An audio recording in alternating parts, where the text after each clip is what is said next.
नमस्कार।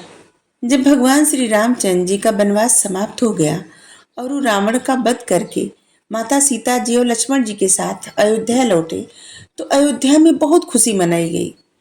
दीप जला के सब लोग उनका स्वागत किए। बहुत धूमधाम से उनका अयोध्या में राज तिलक हुआ, उनको राजा घोषित किया गया, राजाभिषेक हुआ उनका। और सब लोग बहुत प्रसन्न थे कि राम जैसा, राघव जैसा राजा। लेकिन अयोध्या की कुछ प्रजा ऐसी थी जो राजलक्ष्मी को राजलक्ष्मी को देख के उनको परेशानी हो रही थी, उस प्रजा को।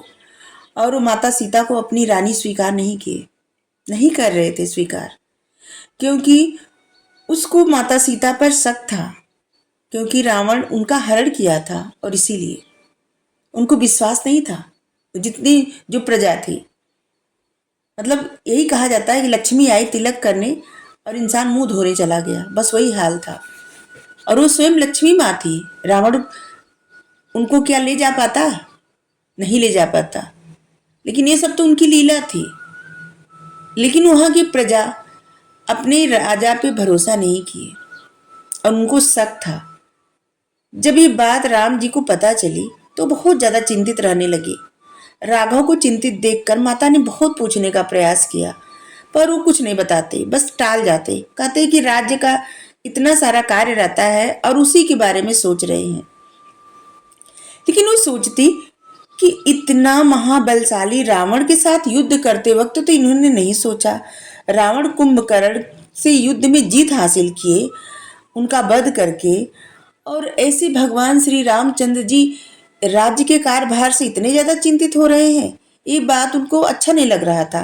वो सोचने पे मजबूर थी कि ऐसा हो नहीं सकता। पहले क्या था ना, जिस तरह से राजा के गुप्तचर होते थे वैसे ही रानी के गुप्तचर भी होते थे।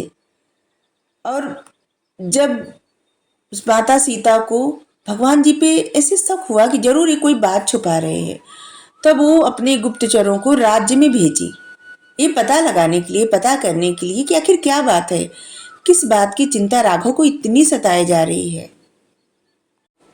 जब माता जानकी के गुप्तचर आकर के माता रानी को, जानकी जी को सारी बातें बताएं कि अयोध्या की जनता क्या सोच रही है और क्या बातें कर रही है, जब वो ये बातें सुनी तो स्वयं राजपाट छोड़ करके बन जाने के लिए तैयार हो गई। भगवान उनको बहुत रोके, राम जी उनको बहुत रोके, लेकिन वो नहीं मानी, क्योंकि वो अपने पति को कलंक से बचाना चाहती थी।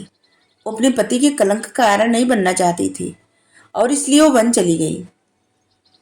भगवान राम जी राजा के रूप में अनेक कर्म कांड किए, अनेक यज्ञ किए, लेकिन हर एक कर्म कांड में, हर एक यज्ञ में, पूजा में उनको पत्नी की जरूरत थी, पत्नी की आवश्यकता थी। उनको अकेले नहीं कर सकते थे।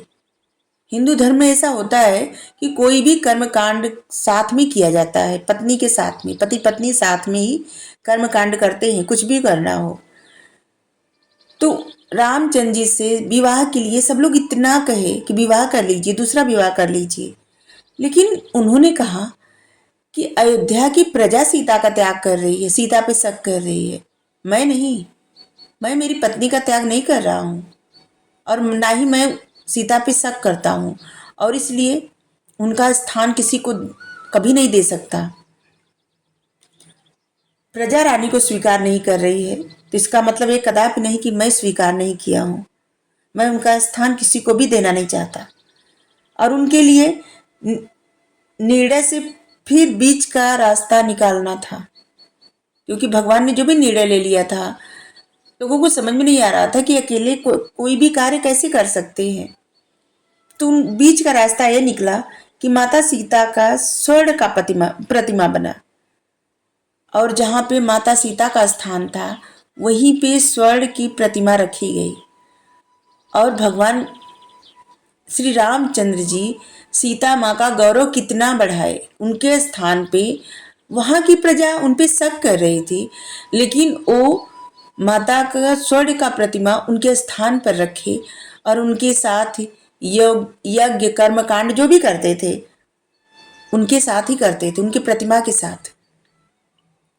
और एक बार ऐसा हुआ था कि जब अश्वमेध यज्ञ का घोड़ा लवकुश बांध लिए थे, पकड़ लिए थे, उस समय माता सीता भगवान रामचंद्र जी के महल में आई थी देखने कि अश्वमेध यज्ञ कैसे कर रहे हैं भगवान, क्योंकि उनकी पत्नी तो उनसे दूर है, उनको लगा वो दूसरी शादी कर लिए, दूसरा विवाह कर लिए, और वो उनकी आत्मा आई देखने, और जब आके स्वर्ण की प्रतिमा देखी तो उनको बहुत ही कष्ट हुआ और अपने पति के प्रति इतना ज़्यादा सम्मान हुआ उनके मन में, और फिर जाके अपने पति पर शक की थी, और इसलिए उन्होंने बहुत पूजा पाठ प्रार्थना याचना की भगवान से कि वो उनको क्षमा कर दे।